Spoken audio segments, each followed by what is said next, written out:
What's up and good morning, guys? Welcome back to another video. Well, our buddy Dedic is gone and it is now time to jump back on the Ryno Ranch guest house project. So you can see we got the old single cab here pretty well loaded down. She's got a little squat going to her. We've got probably, I don't know, 2,500 pounds of weight in the bed here. We've got all the block that we're gonna be using today to build our planter wall up there to hide my kind of like plumbing blunder design that I really didn't think all the way through, and I'm not really happy with the way it looks. We're gonna be doing some work there to hide that, but first, check this out, guys.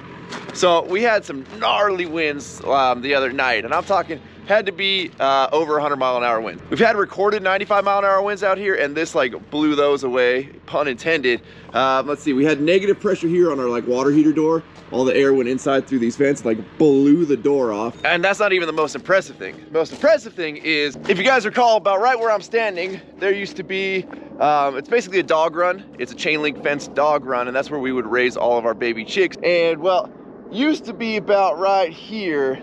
It is now about 150 feet that way. And that thing is heavy. We move it around with the Mini X. It is not light, and the wind just straight up and picked that thing up and threw it 150 feet this way and basically completely destroyed everything that was inside of it. And just wait till you guys see what the guest house looks like.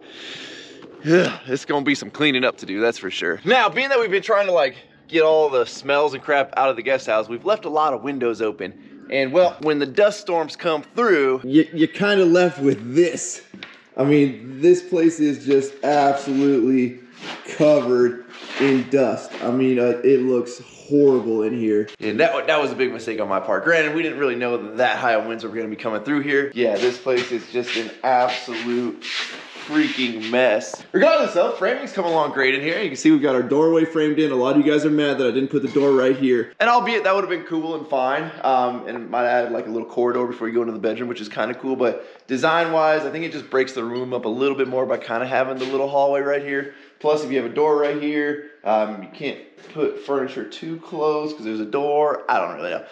In my mind, that made more sense, so that's just why I did it. I think it's trivial whether the door's there or if it were to be at the edge of the hallway right there. Alrighty, now to the work that we're gonna be getting done. If you guys remember, we dug this trench to run the plumbing from the new laundry that we're adding, as well as the kitchen sink. And instead of just like running a trench all the way across the concrete here and then having to patch it and it'll never match, I decided we'll just make this into like some type of planter. And I didn't really expect the plumbing to kind of look as it does coming out of the wall right there. I'm not super in love with that look. I mean, you guys can kind of see. Granted, most properties you see, people would probably be like, yeah, that's cool, just whatever, we're gonna live with that. But I don't like that. And even though it's not like nobody's ever probably gonna mention this ever, I decided we gotta make this look right. So instead of just having a planter like basically just below the concrete, which is my original plan, what we're gonna do is we're gonna end up building a little wall around this. And we'll be using these little decorative block over here that I got from Lowe's. It's just something super simple. Yes, I have a ton of 8x8x16 CMU block over there, but then you're gonna be eating up at least 8 inches of patio. These boogers are only 6 inches deep, and once they're in place, they're done. You're not having to stucco them, you're not having to grout them, there's no rebar or anything like that. You can actually just come through and glue these bad boys together, believe it or not.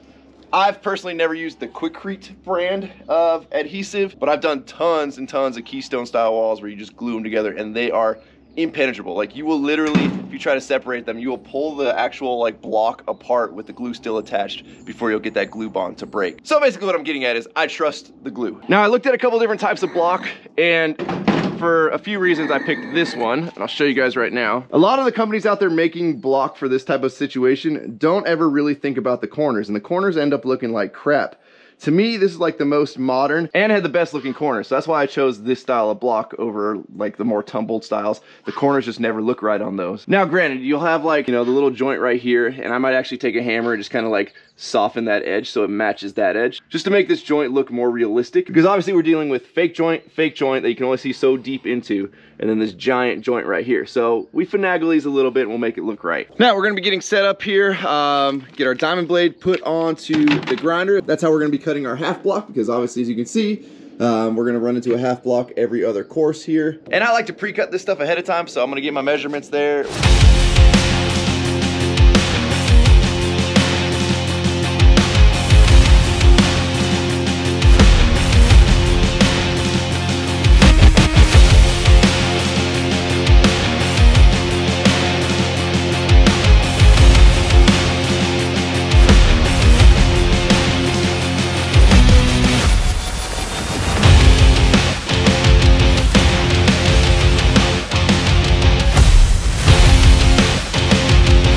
Alrighty, y'all, well, I've gone ahead and got all of my return cuts, which is basically the cuts that are gonna go up against the stucco there, done. And then I'm kind of working on layout here. Obviously, we're kind of limited by the saw cut that I put in there, and there's kind of a design flaw in these block, being that they are 16 inches long by 6 inches wide. A standard concrete block is 16 inches long and 8 inches wide, which basically works out to where it's like a perfect half and a perfect whole. So if you're coming to a corner, literally you'd be splitting this block in half right here, and everything would work out to block work, as we call it, which means like there's no cut in anything. As long as you can get a whole block in there, the half blocks would have done the return, and there'd be no cuts other than up against the wall.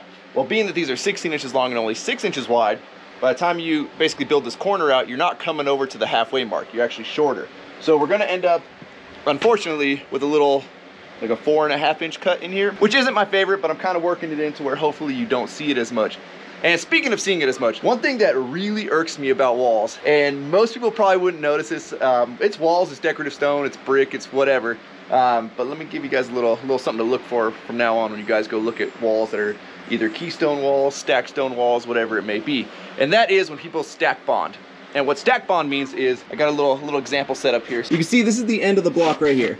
And basically, if we were to just continue like not crossing over to where we go a whole block and then another whole block over here, which hits about the halfway point, kind of like we did over here, we see like these joints never line up with each other. Obviously, in this stacked stone variation that they made, you're kind of limited because there's always going to be two that are going to line up because that's one whole block there. But if you look at here, certain people will just throw walls together and they don't really care that that joint carries all the way up in certain spots, and it drives me absolutely insane. Not only structurally wise is it weaker to have a wall where the joint goes all the way up and you're stack bonded all the way up, but it just looks ugly. Now, unfortunately, with something like this, you're kind of limited to the way that they designed the block. So being that they didn't make these little wing section here like halves or 8-inch sections, which they should have, being that an 8-inch section would never fall on another joint because these are 16 long and only 6 wide, there's gonna be a spot or two where you're gonna run into it because there's only so many different variations of block that they've made. So you basically have this variation, which is 2 long ones, and this one comes in handy to save you a few times. You got this guy with a long one, a medium, and a short. Then you got medium, medium, short, short. So you kind of have to work with the design. That's basically like the 3 designs that they have right there. So I'm not saying this wall's not gonna have somewhere a stack bonded joint, but I'm gonna do my best to make sure I eliminate as many as I can and make this wall look as good as I can. And even more so, this wall, like, most of these joints are just fake. They're just put into the block. So you're really not hurting anything by lining them up other than you hurt my soul because it doesn't look good. The other thing I'm doing is there's hard edges on the back of this block. So right here, you're coming up to a corner, there's a hard edge right there. And if you notice, there's no hard edges anywhere on these blocks. So instead of just leaving it like that, which obviously this wall's getting taken apart because I got to glue it together, I'm coming in, it's real simple, real easy. And I'm basically just kind of chipping that edge up a little bit and just get it to kind of round off to where it's not as hard of an edge and your eye doesn't catch it as much. You can see I've done it down there and it just kind of softens that edge a little bit. Makes it look less like there was a cut put in. I'm gonna do the exact same thing for that little 4.5 inch cut that's gonna get spliced in right there. And of course, we can't start gluing anything together until we get Bubs to sign off. Bubs, not on camera, man. We don't bite our butts on camera, buddy. Can you sign off on this? I'm gonna take that as a yes. So we're gonna start gluing this thing together. We've got our block adhesive here. Now, hopefully I got enough. Normally I buy them in the bigger tubes, but I didn't have my bigger caulking gun with me, so we're using the little tubes here, but you burn through a lot of this stuff building these walls. Now, I'm not gonna glue the actual block to the concrete. The weight of this thing's gonna hold it here in place. It's never gonna move, but just in case I ever decide to pull this out later, I don't wanna ruin the concrete because there's this nice big old glob of glue on it. Clean our dust off. That way our glue adheres well.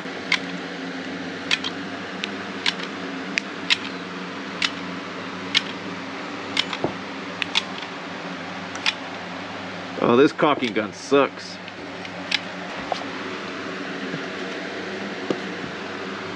You've kind of got one shot at this, so you want to make sure you work all the way to a spot that you might have trouble, being like a corner here. That way, you know, if you need to cheat it a little bit that way or a little bit this way, you got one shot at doing that before that glue dries. And then once these things are on the glue, they're like being on ice. They will float around. So you got to keep going back and keep an eye on them to make sure that nothing kind of drifted off course. We'll put in our little cut piece that we had to make here. All right, well, the first course is done. Let's rock and roll and knock this thing out. Hopefully hopefully we have enough block. We're gonna cut it close by like 1 or 2. Got time, I make good meals. Go ride, I take 2 wheels. Come bring you that good feel. I don't have trouble keeping days full. I don't wanna sell 5, get 2. Always on time when the rent's due. I don't wanna grind just to get through. Tryna spend mine like a bitch. Minutes are riches off clock when I'm coming on. Profit is labor unpaid. Feeling infinite, I'm in it all summer long. Natural ways, casual fit. 5-pocket Levi's, Adidas for kicks. 3-pack of black tees, easier hits. See me with her and they seem unconvinced. How do you do that when it's all in the hips? I take my time for feeling finesse. She feel alive, she don't wanna feel less. We stand in line, she rubbing my neck. I don't like lines cause I wanna be next. Even on a minimum I innovate. I can fit a lot in a long day. Put me on a minute, let me demonstrate. I only keep time when the song plays.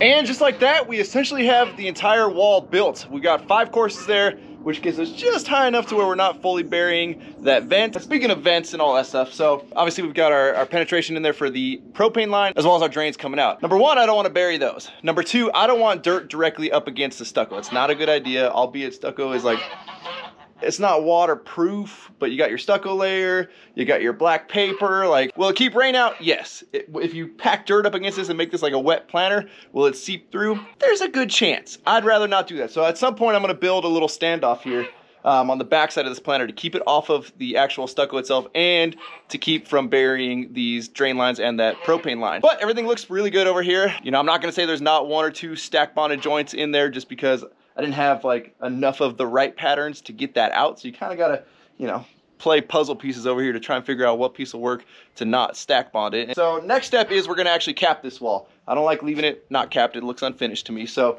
we've got our cap pieces right here. I'd like to split the difference. I don't like a giant overhang on my caps. You could flush it out with the back of your wall here and then you get like a, ooh, that's a 2-inch or so overhang right there.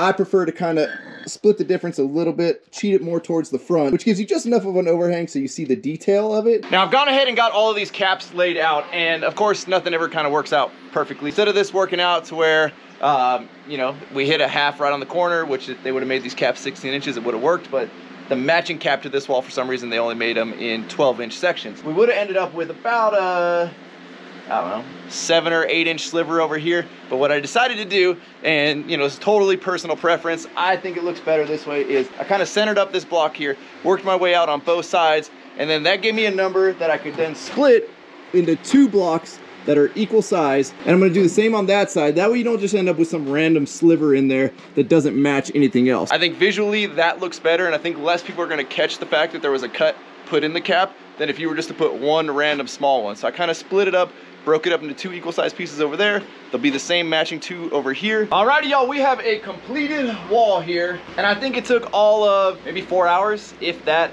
These walls are really simple to put together. A little bit of planning goes a long ways. And when putting on caps, there's little tricks you can do, because if all it takes is like a little grain of the concrete to break off up underneath one of the block here, and all of a sudden you'll have like a little pitch, and you go to put the cap, and this cap will be a little bit higher than the cap next to it, and you can actually shim these. You may want to use like a plastic shim, but wood shims work just fine, because basically what you're doing is you're holding the cap up long enough for the glue underneath to dry. So pour the glue really thick up underneath, put your shim in there, and you'll see I can pull this shim out right now, and that thing is not gonna fall at all, because that glue basically hardened into like a plasticky like substance. So you're good to go. As soon as that glue hardens, you can pull your shims out, and then you've got a nice smooth top cap here, instead of having a bunch of lips in it, which if you try and slide across it, which I wouldn't recommend that anyway, but you don't want little stuff that's gonna snag your clothes or anything like that. Now, yesterday I framed about as far as I could get with the 2x4s that I had, and well, we got another load of 2x4s here. I'm officially sick of buying 2x4x10s.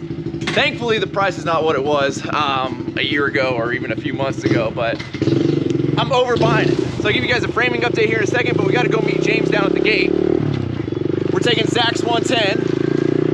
Is that the Let's Go Brandon sponsored Peterbilt? Right. Looking good, buddy. Like maybe half a truckload here, half up there. Now James is bringing me a load of crushed concrete, which is basically what we're putting down on the driveway. That's honestly what was already here on the driveway. And if you guys can see, we got some dirt bare spots there. Thankfully, I mean, or maybe not thankfully, depending on who you are. I'm not a fan of rain, but we haven't gotten a lot of rain this year, but the couple rainstorms that came through, it has washed a lot of the gravel off the driveway.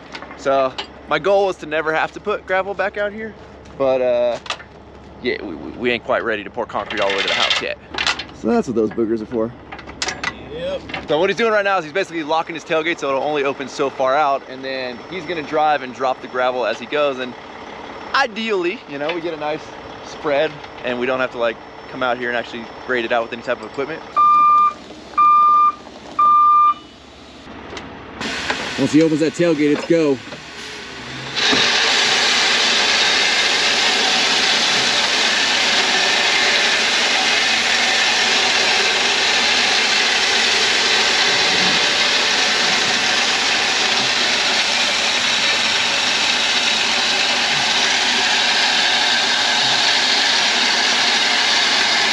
Now, ideally, we would do 2 passes because you guys can see the driveway's pretty wide here, but I need that gravel for another project. So we're gonna call that pretty good here. All right, so we're gonna get the rest of it dropped right here. Oh, let's probably take the chains off. You know what the worst part about these are? What's that? A lot of times when we scoop asphalt out of the back of these, like before we lift it up, I'll just like super tighten it all the way. Yeah. Just so in case these fail. Okay. You got 16 tons of asphalt up in the air and there's someone standing right here. Right. Tailgate busts open. The chains will stop it, but if you forget to do this, and you go to dump the leftover asphalt out, asphalt's a completely different animal than gravel. So like I was able to get this closed just now. Right. If you lift that bed up and you pop this open, you'll never get this door closed again. Oh, jeez. It turns into a huge project at that point. If you're lucky enough, 2x4 right here, push on with the tractor, and like sometimes it'll compress it. Oh. That sounds like fun. Yeah. Now, if you guys aren't already following James, make sure you guys go check out James' YouTube channel, especially the whole story behind the Let's Go Brandon decal he's got on the side of the truck. James, like a lot of us, is a small business owner, and he's not afraid to show you guys numbers, show you guys like the economic impact on small business right now. So make sure you guys go check out his channel. It is Get Muddy here on YouTube.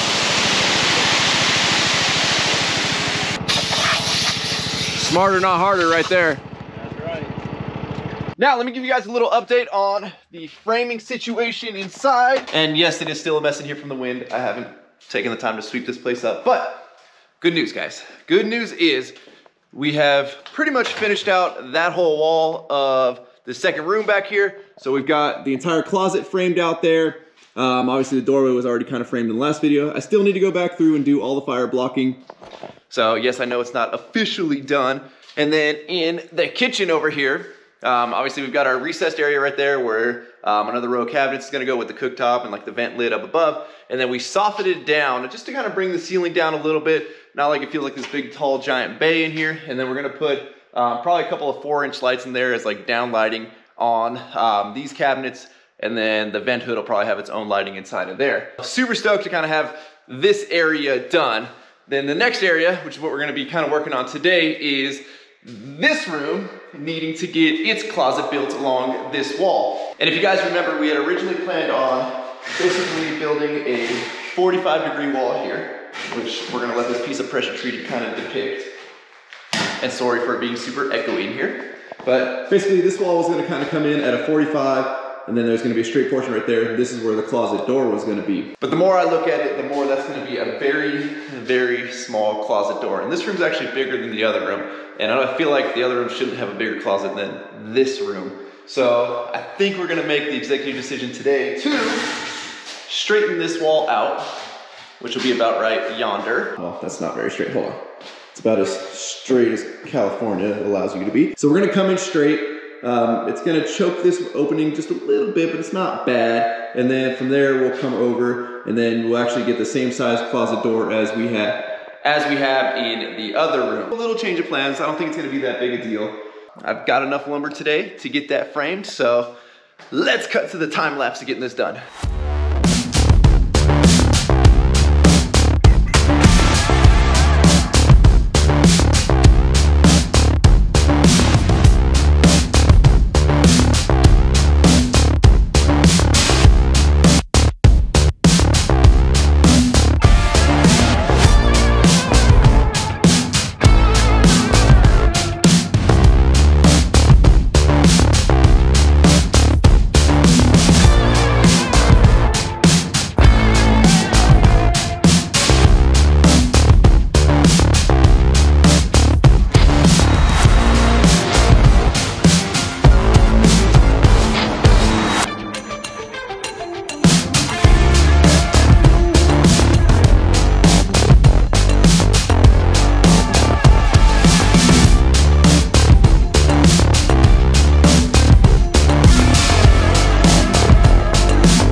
just like that, we have ourselves a new closet. Now I opted to leave this bottom plate completely whole all the way through while I framed this thing out. In my opinion, it just helps keep everything in line and straighter, easier. Granted, we do have markings on the floor, but to try and get that little wing over there to not get cockeyed or anything weird happening, it's just easier to have that entire bottom plate and then come in with the Sawzall later and snip, snip.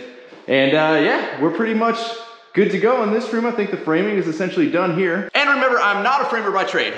Framing is not my specialty, but I've been around it enough to where I think something as simple as this is no big deal for me. Now, I'm not gonna bore you with the content of me running around putting all the fire blocking in and all that, so I'll do that probably off camera. But one issue I'm having is with this door here, and maybe, well, I don't know, probably by the time this video goes out, I'll have a solution for it. But I need to replace this door. And as you can see, it's a French door. There is a key lock on it, but basically, like, the easiest way to replace a door is to get a retrofit door. It essentially has a flange similar to the casing right here on the front side. You take out your old door and you slide that new one in, and you essentially kind of caulk all behind here with some type of sealant, and you kind of mush her in, and then you screw everything in, and that's basically your waterproof seal is relying on that caulking that's going around the door. But what you're not doing is you're not disturbing the waterproofing on the framing that's already there. It's not my favorite option because you're relying on that sealant on that flange up there, but in this case, we're kind of in a time crunch. We need to just keep things going, and I don't want to have to deal with any stucco repair on the outside, but I just got one priced out, and they want $3 grand for that door. So I'd rather not go that route because, again, we're on a budget.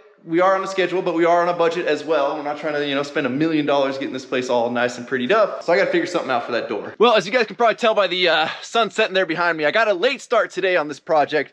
And, well, I found a little bit of disturbing stuff here at the guest house. So clearly I've ripped out the old French doors that were here, and I'm inspecting the jamb here and the rough framing, and not super stoked on what I'm seeing.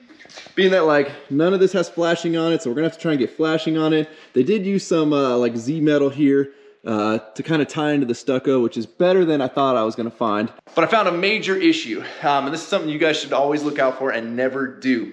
And that is right here in this wall, and yes, I've kind of cut it apart. When I pulled out the door jamb and the sill plate, I noticed there was a 2x4 that was buried kind of below concrete, which is a bad idea, and it's not even pressure treated, so it's even worse. And then you come over to here and you notice that the drywall itself was also buried beneath the concrete. And, well, to nobody's surprise, you can probably see this little piece of drywall right here.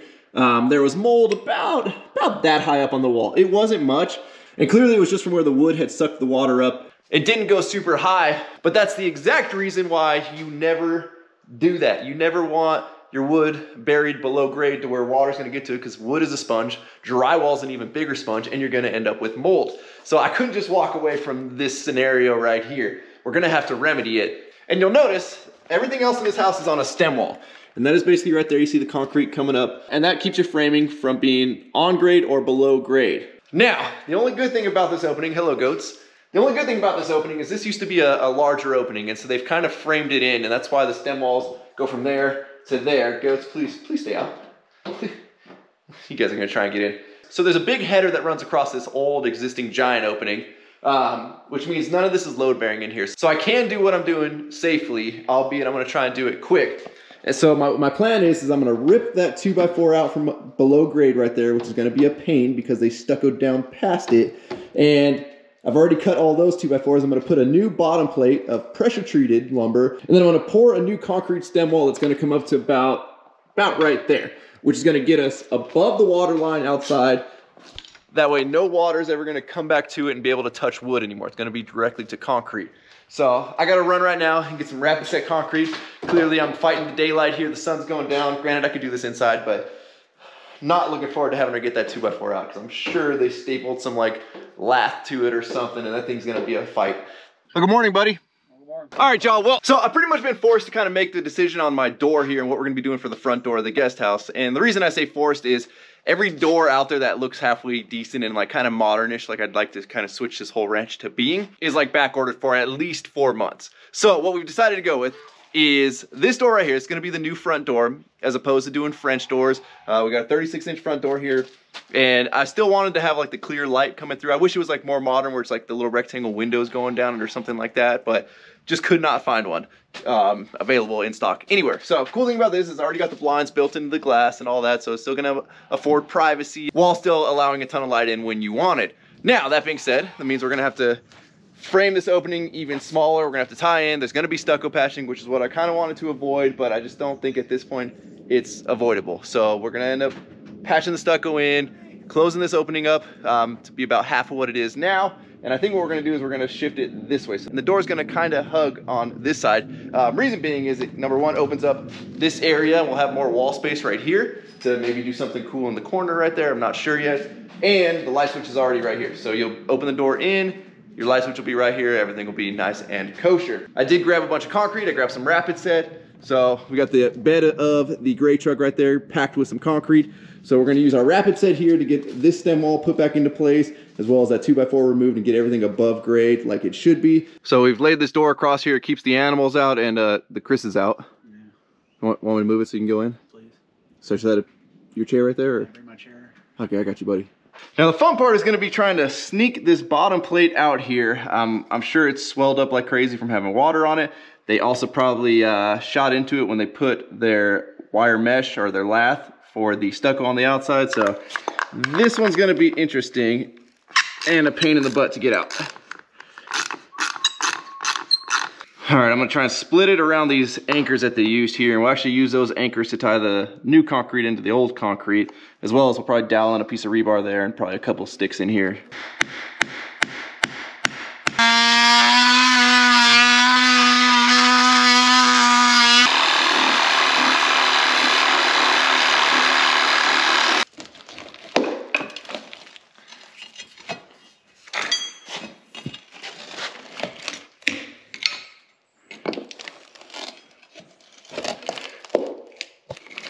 Now, while I'm waiting on the multi-tool battery to charge so I can finish cutting out around those bolts to be able to pull that 2x4 out, on the other bedroom over here, we got to continue this stem wall that runs through here where the old barn door opening was.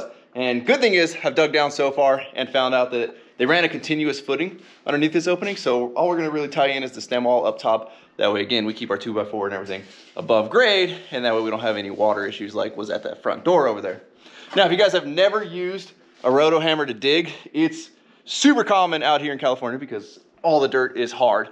But even the cordless, this is like the medium version that Milwaukee offers, and this thing is just absolutely killer. It makes digging through hard stuff super easy.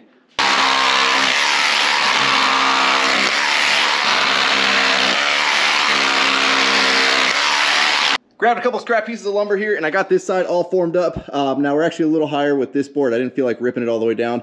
This backboard right here is set to the proper height, so I'll just float it across. Then we'll have a nice level top on our stem wall. Got a rebar all tied in, so we're tied into the existing stem wall as well as the footing down below.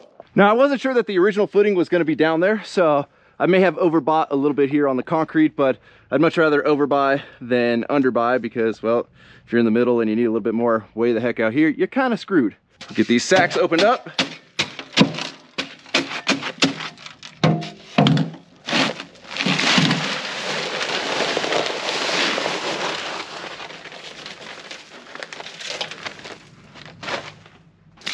Get us some water. And you never want to just like start getting the water all over the concrete. It makes it really hard to mix that way. So make yourself a little puddle of water on one side and then basically scoop and mix the concrete into the water versus just like splattering it all over this. So you just want to pull your concrete mix into the water, kind of like folding it over here. Little bites at a time. Make sure you get a good consistent mix. You don't want any dry spots. Just like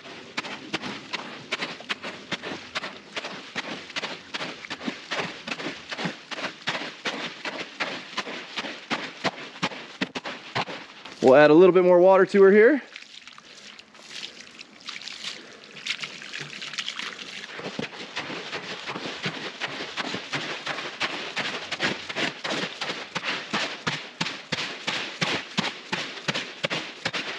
And we got us a good, consistent mix right there. Now I mixed up 2.5 bags here. Let's fill her up.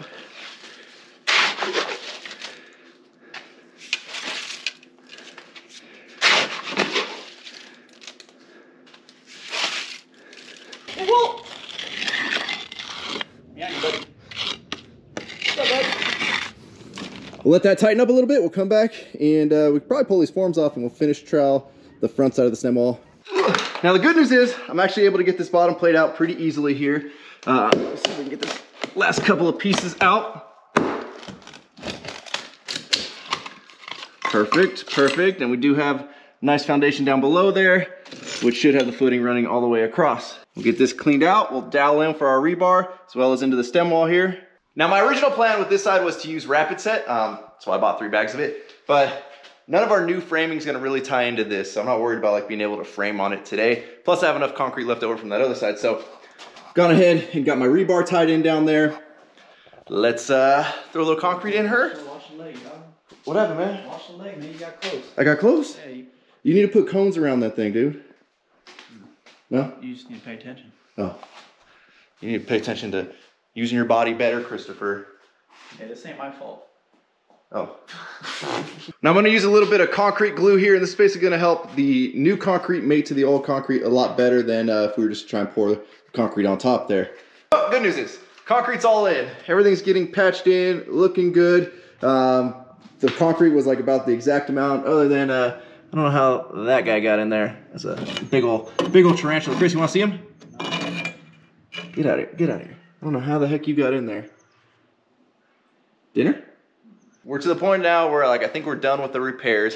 We got the piece of pressure treated just kind of squeezed in there. I'm not gonna fasten it until that concrete hardens.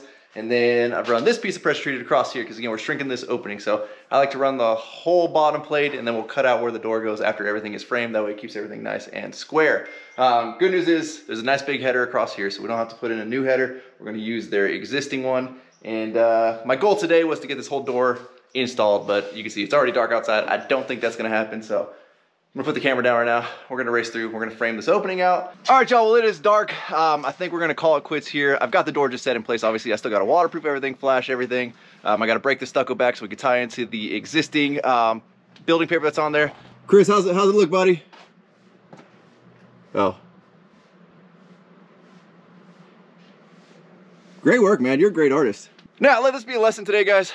Do things properly from the beginning. We wasted like at least a day getting that repaired over there and putting where they had the 2x4 and everything kind of below grade. Now, where everything's above grade, everything's sitting on concrete and everything is sitting on pressure treated. So I'm much happier. I'm glad we went in there and solved that issue now versus something coming up later and we find it later and it's a much bigger pain to fix. I wanted to avoid doing any type of stucco repair here, but being with that other window going in, there's gonna have to be some sort of stucco something going on. So it was inevitable, and being that we couldn't really find the right door to fit here, stucco repair it is. So in the next day or so, I'm gonna cut this stucco back, tie into the old paper, get everything ready for the stucco patch to happen. But as always, thank you guys so much for watching. If you're not subscribed already, please click the subscribe button now that you don't miss out on any future content. Don't forget to give this video a like, get a thumbs up. Don't forget to check out workforapparel.com because if there's anything you want in this life, you gotta be willing to work for it. You guys are the best. I'm out. Damn.